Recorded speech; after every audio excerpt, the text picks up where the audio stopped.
Hello my dear students and all other viewers, welcome all of you. आज ये competitive mathematics की ये second video lecture है, mensuration part 2। इसके पहले मेंसुरेशन यानी क्षेत्रमिति के पार्ट 1 इंट्रोडक्टरी लेक्चर था। ये भी सेकेंड लेक्चर भी इनफैक्ट इंट्रोडक्टरी है। यहाँ एक आई बटन मैं हमेशा वीडियो के शुरुआत में जरूर दिया करता हूँ ताकि आपको एक लिंक मिल जाए, आप इसे क्लिक करें और पिछले वीडियो की आप एक लिंक देख लें। पिछले वीडियो को आप जरूर फॉलो करें। हर वीडियो लेक्चर में एक खास बात जरूर होगी, एक अच्छा कॉन्सेप्ट होगा, एक अच्छा कंटेंट होगा। पिछले क्लास में मैंने कन्वर्शन ऑफ सॉलिड्स कराया था, उसमें मैंने शॉर्टकट तरीके बताए और कोर कॉन्सेप्ट भी बताया। कोर कॉन्सेप्ट किसे कहते हैं हम लोग? कोर कॉन्सेप्ट फंडामेंटल, ठीक है ना। उसका कॉन्सेप्ट क्या है? बेसिक जो फंडामेंटल मूलभूत बातें जिसको कहते हैं हम लोग, जो फॉर्मूले हैं, जो सोचने का तरीका है, उसको कोर कॉन्सेप्ट कहते हैं। वो हमेशा रन करेगा बेटे, हर चैप्टर में, हर जगह में।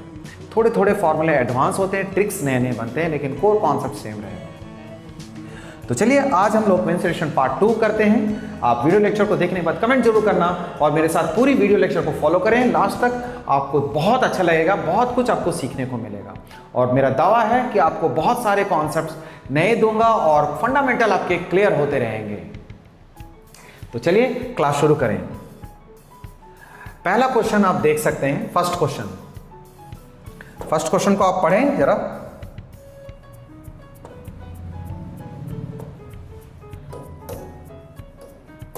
फर्स्ट क्वेश्चन में क्या कहता है आपको? The radius of the base, cone के बारे में क्या गया है? कोन, उसका रेडियस को डबल कर दिया इसने, है ना, और वॉल्यूम को 3 गुना कर दिया गया है ओरिजिनल के। ऐसे जब भी कॉन्सेप्ट हो, पहले क्वेश्चन को तो ठीक से पढ़ लें आप, है ना। यानी एक कोन की शेप चेंज हुई है पहले, है ना। एक कोन जिसका रेडियस को डबल किया गया है और इस तरह से उसकी वॉल्यूम जो है वो, ये नया वॉल्यूम 3 गुना हो गया। क्लियर? तो 3 गुना हो गया तो उसकी हाइट जो है उसकी, यानी अब की हाइट ओरिजिनल हाइट के, original cone to the cone, मूल शंकु और नए शंकु का अनुपात ज्ञात करें। यानी जो high ratio of the height of the original cone, यानी पहले का कोन और अब का कोन, ठीक है, पहले का कोन और अब का कोन का रेशियो, हाइट का रेशियो चाहिए। चलिए, तो इस क्वेश्चन को हम लोगों ने समझ लिया। कोन किस पर कॉन्सेप्ट पर है? वॉल्यूम पर है। तो सबसे पहले आइए हम लोग पहले फॉर्मूला आपको समझाएं कि फॉर्मूला क्या होता है बेटे। वॉल्यूम का फॉर्मूला, सब आप पहले फिगर को देखें।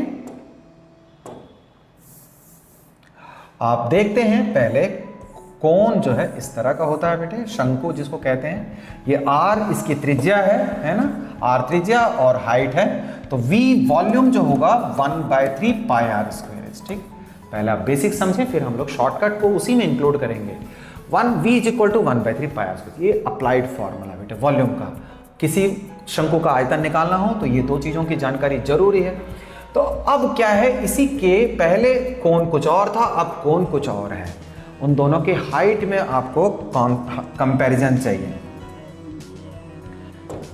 तो सबसे पहले तो ये बात कहा जाए, r रेडियस चेंज होकर के बेटे 2r आया। ठीक है, ये ओल्ड है यानी ये पुराना और ये न्यू है बेटे, है ना। ये पुराना है और ये नया है। और वॉल्यूम क्या हुआ? वॉल्यूम भी 3 गुना बढ़ गया बेटे। ठीक है, 3 गुना। तो आपको हाइट जानना है, हाइट का रेशियो। अगर मैं इसे h1 कहूँ और इसे h2 कहूँ, चूंकि हाइट का रेशियो है, तो मूल शंकु यानी जो पहला शंकु है, यानी h1/h2। तेज भागने से पहले हम पहले चलना सीख लें, ठीक है। यानी पहले क्वेश्चन को क्या तरीका है, क्या बेसिक फॉर्मूला लगने वाला है और लॉन्ग मेथड या कोर कॉन्सेप्ट से कैसे बनेगा, ये पहले जान लें बेटे। चलिए, तो त्रिज्या दे रखी, त्रिज्या को दुगना कर दिया मैंने। देखिए, त्रिज्या को दुगना किया और आयतन का 3 गुना कर दिया मैंने। तो h1/h2 आपको चाहिए। चलिए, h1/h2 जानने के लिए आप आइए पहले v1 और v2 को देखते हैं। वॉल्यूम का फॉर्मूला क्या होगा बेटे? v1 और v2। तो आप देखिए, v1 तो v है हमारा और v2 जो है बेटे ये 3v है। और फॉर्मूला क्या है? 1/3 पाई r स्क्वायर h। देखिए, पाई/3 तो बदलेगा नहीं, है ना, पाई/3 तो बदलेगा नहीं। r स्क्वायर h, जहाँ r है वहाँ r और h को हमने h1 लिख लिया। क्लियर? और ये पाई/3 मेंशन करना है। r के जगह अब आपका 2r हो जाएगा, 2r का स्क्वायर, और h के जगह आपने h2 लिखनी है क्योंकि इसकी वैल्यू आपको चाहिए। तो ठीक है, आइए करते हैं। पाई/3 कैंसिल हो गया बेटे, v और v कैंसिल हो गया। तो आप देख सकते हो आपके पास क्या है, 1/3 है और r² h1 और ये 4r² h2। तो आप देख पाओगे ये r² कैंसिल हो गया, 4/3 आ जाएगा। ये 4 क्रॉस मल्टीप्लाई करेंगे, 4/3 h1 और h2। क्या देखा आपने बेटे, ये कॉन्सेप्ट आपका, ये आंसर है 4:3। बेसिक कॉन्सेप्ट क्या था इस क्वेश्चन का? बेसिक कॉन्सेप्ट था शंकु का आयतन यानी वॉल्यूम ऑफ कोन पर फोकस किया गया है ना। वॉल्यूम ऑफ कोन का फॉर्मूला आपको पहले जानना है और रेशियो की एक ब्रीफ आइडिया होनी है। रेशियो पहले ओल्ड था, अब नया है, ये पहला वॉल्यूम और बाद वाला वॉल्यूम, इस तरह के कंपैरिजन करके H1 और H2 मैंने केवल इसलिए रख दिया क्योंकि H1 और H2 की वैल्यू आपको निकालनी है। उम्मीद करता हूँ ये क्वेश्चन समझ में आया होगा। चलिए नेक्स्ट क्वेश्चन करते हैं।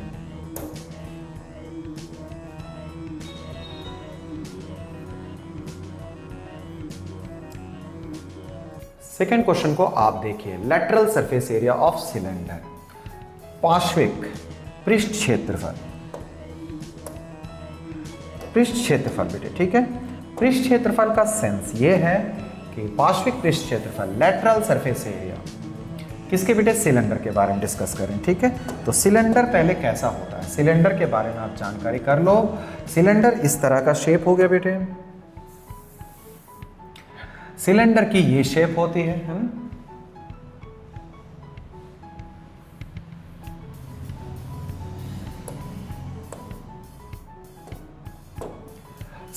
सिलेंडर को हम अगर महसूस करते हैं, सिलेंडर ये है हमारा,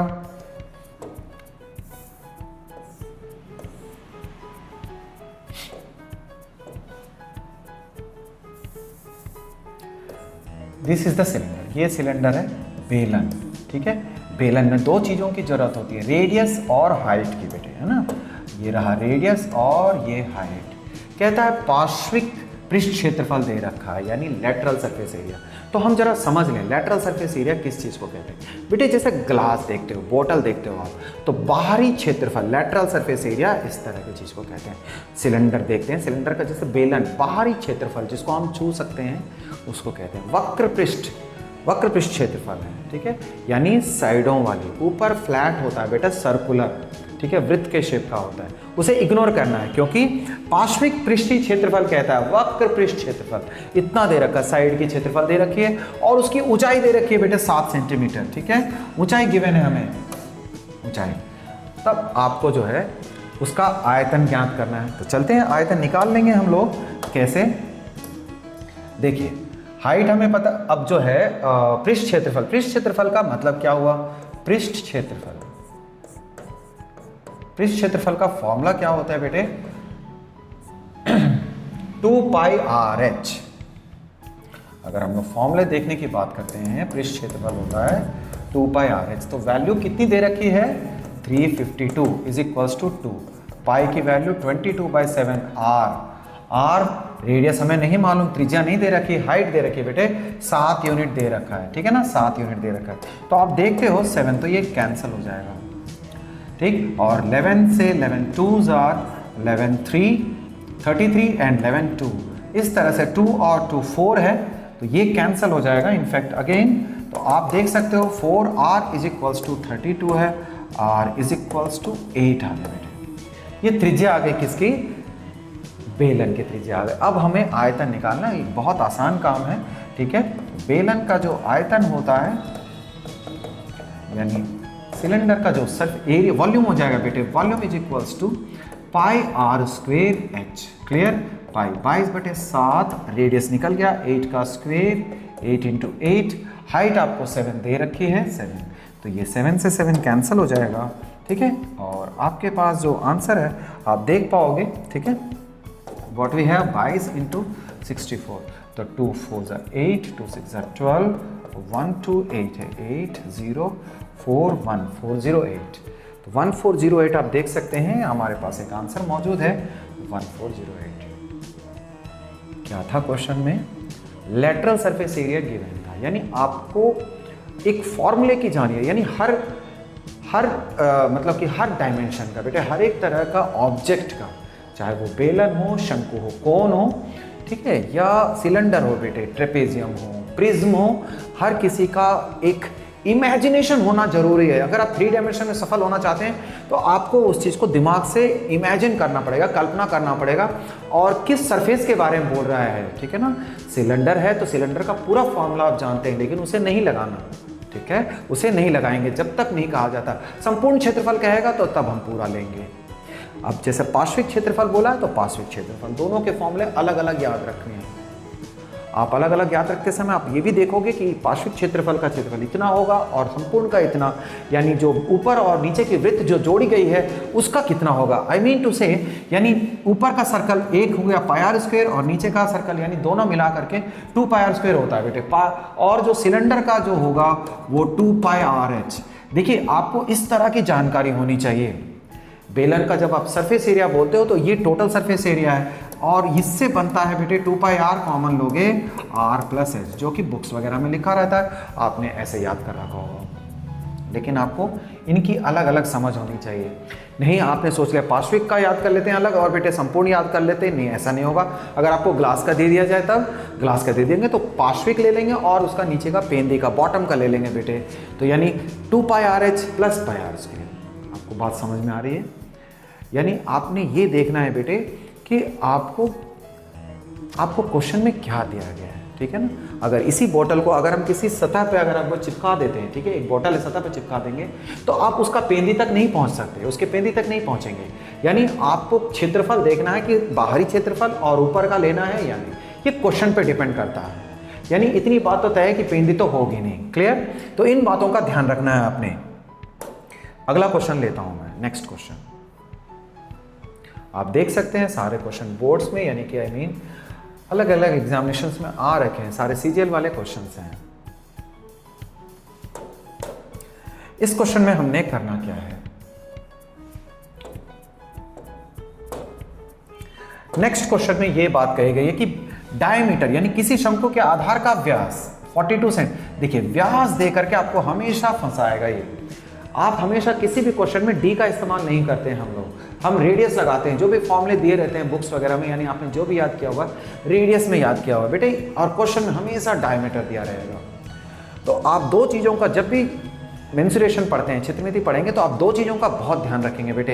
एक तो उसके यूनिट्स, ठीक है, इकाई किसमें दे रखी है, सेंटीमीटर और मीटर, यानी 4 यूनिट्स आपको सेंटीमीटर में दे रखे हैं, 1 यूनिट मीटर में दे दिया।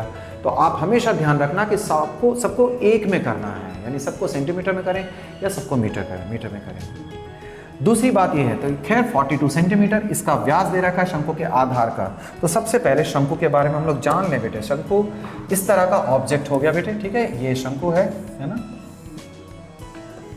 शंकु में 2 चीज़ों की जरूरत पड़ती है, एक रेडियस की, है ना, एक रेडियस की और एक हाइट। ये तिर्यक ऊंचाई होती है बेटे।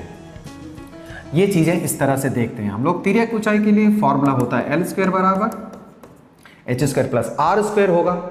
और वक्र पृष्ठ कहा है इसने, देखिए वक्र पृष्ठ का क्षेत्रफल, वक्र क्षेत्रफल दे रखा है।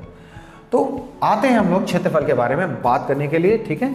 वक्र क्षेत्रफल यानी वक्र क्षेत्रफल का मतलब जैसे तंबू लगी होती है बेटे, तंबू साइडों में, ठीक है ना, तो उसके साइड का क्षेत्रफल जो पार्श्विक जिसको कहते हैं, यही लैटरल सरफेस एरिया वक्र क्षेत्रफल हो गया। तो वक्र क्षेत्रफल के बारे में डिस्कस कर लें हम लोग।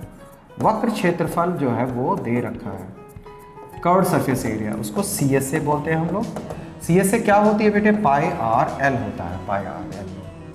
वो दे रखा है 2310 दे रखा है।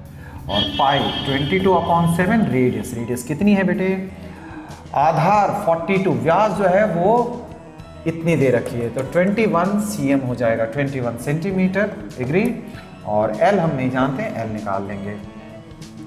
ये डिजिट्स इस तरह से जरूर होते हैं जो 22 से कैंसिल हो जाएंगे, यानी 11 के टेबल में जरूर आएंगे।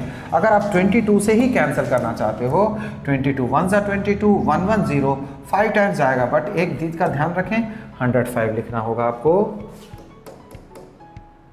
यानी कि हमने 105 लिखा और ये 7 से 3 टाइम्स जाएगा बेटे, ये आ गया 3L, यानी L = 3 से डिवाइड करेंगे 35, L की वैल्यू 35 आ गई। अगर L की वैल्यू 35 आई, क्वेश्चन में क्या पूछा गया है, आयतन, आयतन कितना होगा। तो वक्र पृष्ठ का क्षेत्रफल तो आपने देख लिया पाई आर एल। आयतन क्या होगी बेटे, आयतन होगी इस तरह से V is equals to 1/3 pi r square h. फॉर्मूले बिल्कुल दिमाग में फिट कर ले बेटे। कॉम्पिटिटिव क्लास की तैयारी कर रहे हैं, ठीक है, आप एकेडमिक क्लास में नहीं हैं। तो कॉम्पिटिटिव क्लास हो या एकेडमिक क्लास हो, फॉर्मूले तो याद करने हैं। यहाँ तो बहुत ज़बरदस्त तरीके से याद करने हैं। आपको तो नए नए फॉर्मूले नए नए तरीके से खुद से बनाने हैं, जिससे आपको याद भी रह सके और क्विक अप्लाई कर सको। 1/3 पाई आर स्क्वेयर एच में हम क्या देखते हैं, पाई की वैल्यू 22/7, ओके, और ये 1/3 आर रखी 9। हमें बढ़ना पड़ेगा, आर निकालनी है, आर तो अभी है नहीं हमारे पास, तो आर निकाल लेंगे। एल स्क्वेयर बराबर h square plus r square. L हमारे पास 35 का स्क्वेयर है बेटे, ठीक है, 35 का square is equals to H height दे रखी है इसकी, आधार रेडियस दे रखा है, तो रेडियस अगर दे रखा है तो 21 का स्क्वेयर है, और एच का स्क्वेयर, एच हमें नहीं मालूम, तो एच का स्क्वेयर इज इक्वल्स टू, देखिए बहुत इंटरेस्टिंग बताऊंगा, 35 का स्क्वेयर माइनस 21 का स्क्वेयर। आपको 35 की स्क्वेयर और 21 की स्क्वेयर अप्लाई करने की जरूरत नहीं है। यहाँ आप A square minus B square की आइडेंटिटी जानते हो, क्या जानते हो, A square minus B square is equals to A minus B, और ए प्लस बी जानते हैं, उसे अप्लाई कीजिए यहाँ। 35 plus 21 and 35 minus 21 is equals to h square. Clear? तो एच स्क्वेयर की वैल्यू यहाँ से 56 आ गया बेटे, यहाँ से 56 और यहाँ से 14 एच स्क्वेयर है। 56 को मैं 14 इंटू 4 लिखने वाला हूँ, और ये 14 है एच का स्क्वेयर। तो एच की वैल्यू कैसे निकलेगी, देखिए 14 दो बार है, और इस 4 को मैं 2 का स्क्वेयर ले सकता हूँ, यानी एच की वैल्यू आप जानते हैं, वर्ग निकालने पर आपको 14 और 2 यानी कि 28 आ जाएगा। 28 इज द हाइट। एच की वैल्यू क्या किया हमने, एल स्क्वेयर, यानी पाइथागोरस लगा दिए बेटे, एल स्क्वेयर बराबर h square plus r square है। तो इस फॉर्मूले से, पाइथागोरस के फॉर्मूले से हमने, अगर इस 3 क्वांटिटी में हम जानते हो कोई भी एक मिसिंग होगी, उसकी वैल्यू निकाल लेंगे। हमने यहाँ हाइट की वैल्यू निकाल ली। हाइट क्यों, हाइट की जरूरत पड़ने वाली, आर तो 21 है, 21 इंटू 21, हाइट की वैल्यू कितनी आ जाएगी, हाइट हमें चाहिए 28 इज इक्वल्स टू 28। तो इस तरह से आप देख सकते हो, आप देखिए ये 3 और 7 21 होते हैं, ये कैंसिल कर दिया हमने। अब जो वैल्यू बच गई उसको मल्टीप्लाई करना है, तो 22 into 22 into 21 into 28 will be the your answer. इस तरह से आपका आंसर आ जाएगा, इनमें से कोई सा भी एक। ये ना देखा करें, पहले जब हम सीख रहे होते हैं तो आप जल्दबाजी ना करें, आप ट्रिक्स के पीछे ना भागें। ट्रिक्स जानना बेहद ज़रूरी है, वो अक्सर मैं भी बताया करता हूँ, लेकिन पहले कॉन्सेप्ट, जहाँ भी क्वेरी आती है, जो भी वर्किंग प्रोफेशनल्स हैं, बहुत अच्छे अच्छे पोस्ट पर हैं बेटे, लेकिन वो CGL की तैयारी करते हैं, अपने डिपार्टमेंट लेवल की भी तैयारी करते हैं, कई बार उनको ये कॉन्सेप्ट्स की ज़रूरत पड़ती है। तो ट्रिक्स तो बाद की, पहले बेसिक कॉन्सेप्ट्स आए। बहुत सारे स्टूडेंट्स ऐसे होते हैं जो 10th के बाद फिर मैथमेटिक्स नहीं पढ़ते, उनका जो 10th level 9th 10th level भी वो जाता रहता है। तो पहले आप बेसिक कॉन्सेप्ट्स को ध्यान दें। बेसिक कॉन्सेप्ट सीखने के बाद जब इसकी अच्छी से समझ हो जाती है तो आप ट्रिक्स पे फोकस किया करें। मेरे एडवांस वीडियो को देखें, आपको उसमें जरूर ये बात की जानकारी मिलेगी। चलिए नेक्स्ट क्वेश्चन पे आगे बढ़ते हैं हम लोग। थर्ड के बाद देखते हैं बेटे फोर्थ क्वेश्चन में क्या है। क्वेश्चन नंबर 4 बहुत इंटरेस्टिंग क्वेश्चन है बेटा। क्वेश्चन आप देखिए, 3 गोले हैं, 3 गोलों को पिघला करके हमने एक नया गोला बना दिया, ठीक है ना। 3 गोले, एक से उसकी व्यास जो है वो वृत्त, त्रिज्या जो है वो बेटे वो 1 x और 8 है, 3 अलग अलग हैं, ठीक है। तो उसको आप रूपांतरित करके, यानी उसको पिघला करके एक नया गोला बना दिए हो, ठीक है ना, जिसकी व्यास फिर से व्यास दे रखा है। देखिए व्यास पे आप धोखा नहीं खाना, व्यास पे अगर धोखा खा गए बेटे तो क्वेश्चन गलत है, ठीक है। आप ध्यान देना, और गलत आंसर भी जरूर एक मौजूद होता है, ठीक है ना। यानी आप व्यास को रेडियस समझ के क्वेश्चन करोगे तो वो आंसर भी निकलेगा, आप खुश हो जाएंगे टिक लगा करके, तो मैंने तो आंसर निकाल के सही किया इसे, है ना। तो ऐसा भी होता है, ये अक्सर होता है। स्टूडेंट कहते हैं सर हाँ वो भी एक आंसर था। तो चलिए आइए इस तरह के क्वेश्चंस में करना क्या है। कॉन्सेप्ट क्या है बेटे, कॉन्सेप्ट है 3 गोले हैं आपके पास, ठीक है, 3 गोले हैं और हमने इन तीनों को जोड़ के एक नया गोला बना दिया। एक 1 है और दूसरा x है बेटे, रेडियस इसकी, तीसरी की थर्ड की 8 है बेटा, और जो नया आ रहा है उसकी वैल्यू है 9। देखिए 18 जो है ये व्यास दे रखी है, हम रेडियस की चर्चा कर रहे हैं। तो ये फिगर है आपके पास। तो आप क्या जानते हो इन तीनों को? जब भी हम पिघलाने वाले क्वेश्चन करते हैं, रिकास्ट करते हैं, कन्वर्सन ऑफ सॉलिड, चीज़ों का रूप बदल देते हैं बेटे, आकार चेंज कर देते हैं, एक चीज़ सेम रहेगी, वो है उसका वॉल्यूम। वॉल्यूम हमेशा सेम रहेगा। आप ऐसे क्वेश्चनों में वॉल्यूम सेम कर दें और जो अननोन क्वांटिटी यानी जो चीज़ निकालनी हो जरूर निकल के आ जाएगी। ठीक है, तो आपको करना क्या है, ये तीनों का वॉल्यूम जोड़ के इसके बराबर रहते हैं। तो आइए हम लोग ये डिस्कस करना चाहते हैं। V volume is equals to V1 plus V2 plus V3। छोटे गोलों का आयतन ले लिया हमने। गोले का आयतन क्या होता है बेटे? गोले का आयतन हम लोग को जानना चाहिए। V होता है 4/3 पाई आर क्यूब। ठीक है, और देखिए कमाल की बात क्या पूछा, पृष्ठ क्षेत्रफल पूछा है बेटे। यानी पृष्ठ क्षेत्रफल किसका? इसका पूछा है। किसी का भी पूछे वो सरफेस एरिया 4πr² होता है पृष्ठ क्षेत्रफल। ठीक है, कर्व सरफेस एरिया स्फीयर का CS से और टोटल सरफेस एरिया दोनों सेम होते हैं, 4πr² होता है। तो इसका पूछा है उसने, यानी x निकालना जरूरी है। आइए करते हैं। v की वैल्यू कितनी होगी बेटे?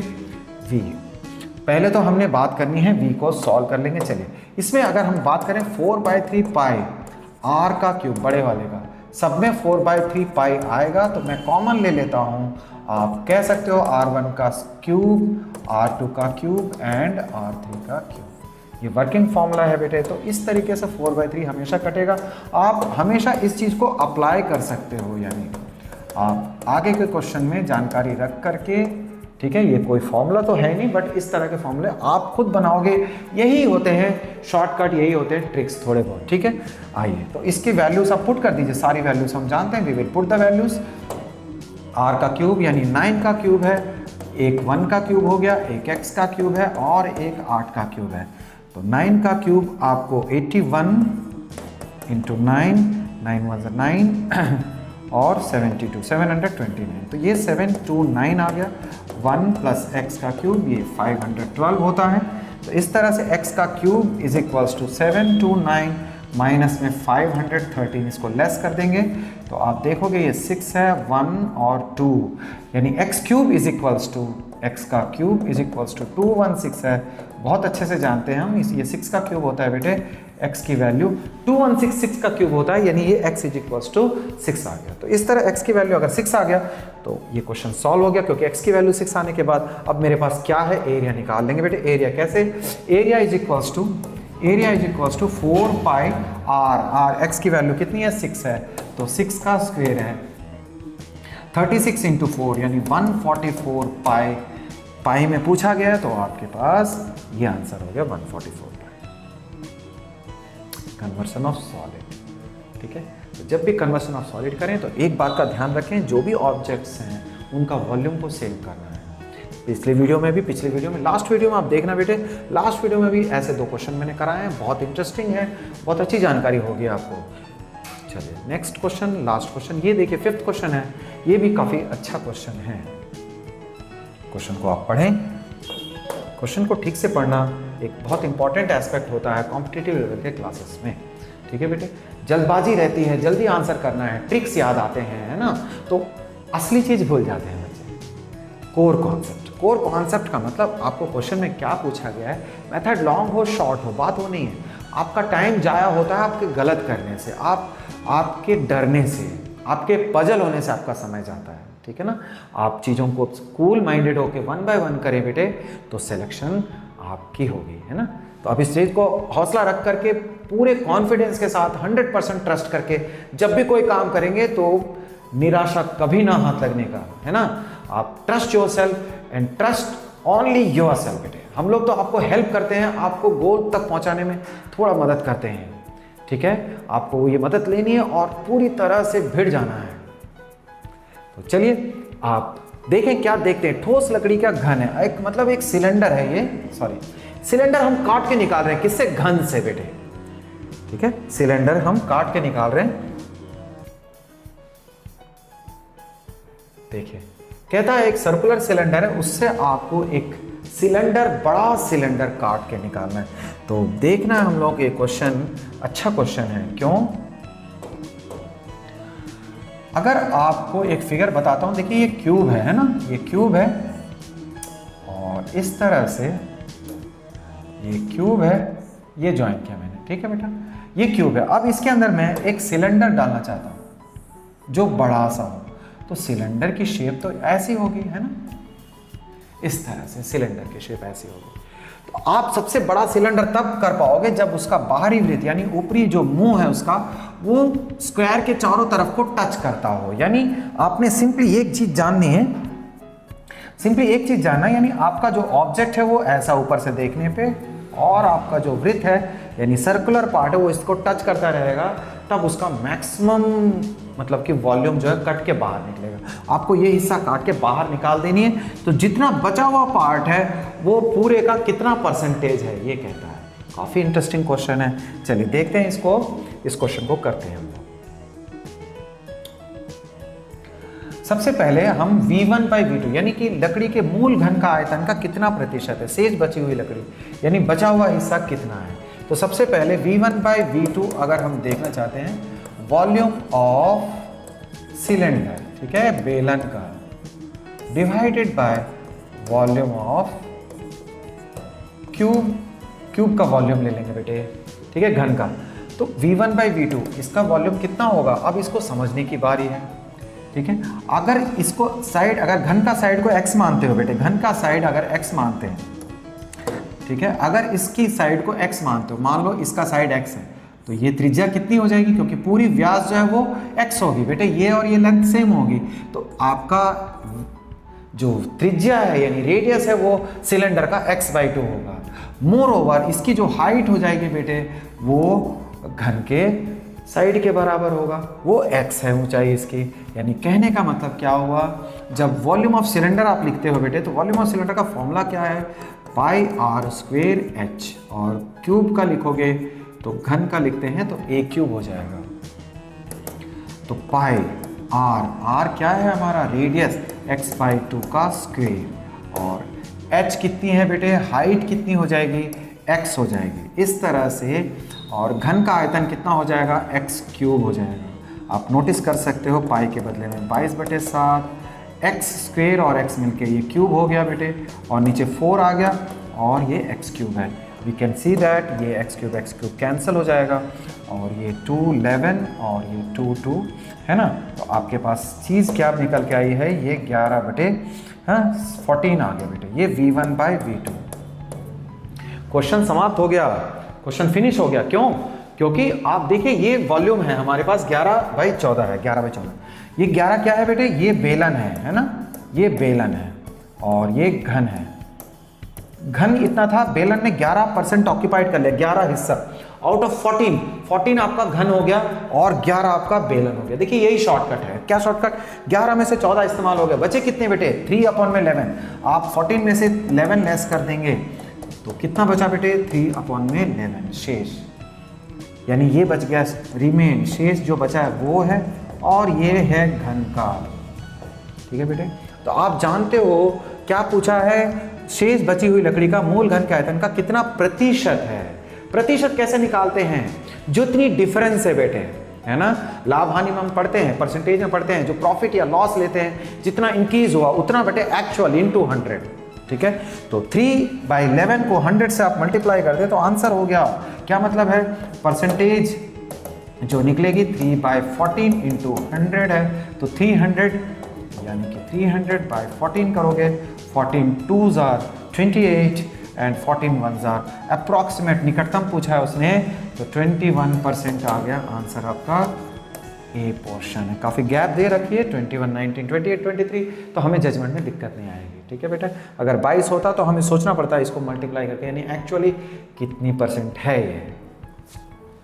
तो बेटे आज के लेक्चर में आपने देखा ये कि किस तरीके से ये बेसिक कॉन्सेप्ट को साथ के साथ रन करना बहुत ज़रूरी है।